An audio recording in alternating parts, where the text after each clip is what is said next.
One of the main women that I wanted to preserve their stories was my Auntie Lucy, who they called the Tia of Galapagos Street. Corn Mother started 20 years ago with Dr. Renee Fajardo. It's a beautiful project. She wanted to preserve the legacy of her beloved Tia. She had this big heart where she would take in everybody. And when all these gay boys were coming down with HIV and their parents didn't want them, she opened her doors. It inspired the Corn Mothers Project, a collection of portraits honoring the contributions of women across the Southwest. They feed the community. They nurture the community.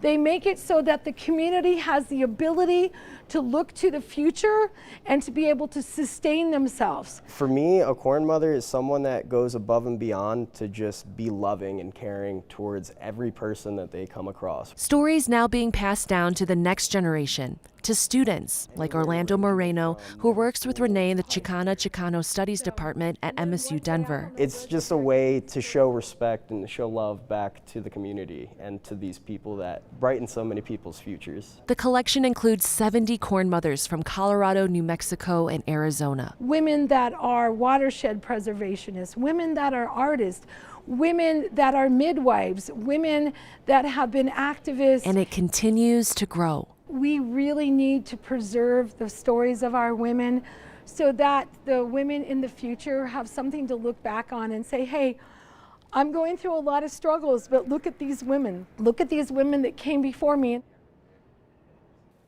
Right now, there's the Corn Mothers exhibit is at History, Colorado, but it will close on September 29th, so you have about 2 weeks to go see it. After that, the exhibit will move to Trinidad, where more women will be inducted as Corn Mothers. Well, she's clearly passionate. I mean, she made me tear up. And I just love this exhibit honoring women in our lives because there's so many. Yeah, and what Dr. Fajardo told me, she was like, you know, so many women are taken for granted. Yeah. We don't sing their praises. You know, they're there for us in all of our times of need. They do so many things that are overlooked.